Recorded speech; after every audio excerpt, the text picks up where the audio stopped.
واللہ ما طلعت شمس ولا غربت.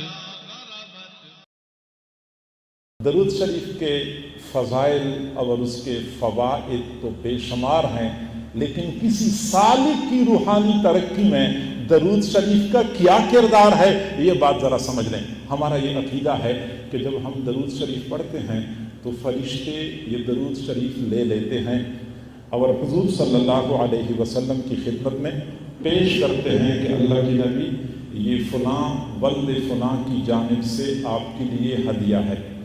فرشتے ہدیہ کی شکل میں درود شریف حضور کی خدمت میں پہنچاتے ہیں.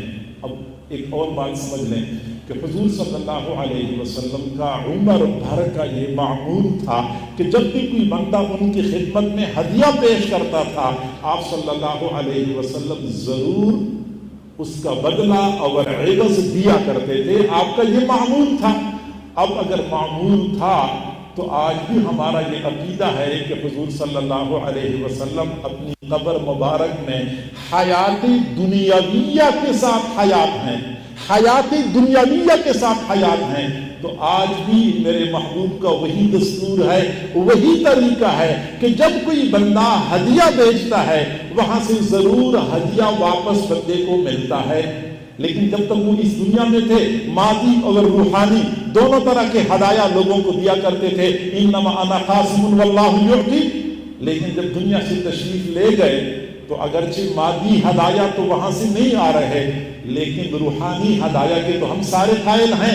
کسی بھی اللہ والے کا فیض ان کی دنیا سے جانے کے بعد منقطع نہیں ہوتا، یہ فیض اسی طرح جاری و ساری ہوتا ہے. لہذا حضور صلی اللہ علیہ وسلم کا فیض تو بدرجہ اتم جاری ہوگا. ہم اگر یہاں سے ہدایہ بھیجتے رہیں گے تو وہاں سے روحانی فیض کا انتقال ضرور ہوگا. اس لیے ہمارے حضرات فرماتے ہیں کہ جو سالک مراقبات مشاربات کی مدارج سے گزر رہا ہوتا ہے اس کو چاہیے کہ درود شریف زیادہ پڑھا کرے اور زیادہ ذوق شوق سے پڑھا کرے، کیونکہ مراقبات مشاربات میں حضور صلی اللہ علیہ وسلم کے لطائف سے بندے کو فیض ملتا ہے. اگر بندہ زیادہ درود شریف پڑھتا ہے، زیادہ ذوق شوق سے پڑھتا ہے تو وہاں سے فیض کا ورود بھی بندے کو زیادہ نصیب ہوتا ہے. لہذا روحانی طور پہ وہاں سے فیض آتا رہتا ہے. اور یہی وجہ ہے کہ حضرت شاہ ولی اللہ رحمۃ اللہ علیہ نے لکھا ہے کہ میں مدینہ منورہ گیا. انہوں نے مدینہ منورہ میں جب وقت گزارا تو ان کو کچھ مکاشفات ہوئے. وہ ساری مکاشفات انہوں نے ایک کتاب میں جمع فرمائے ہیں.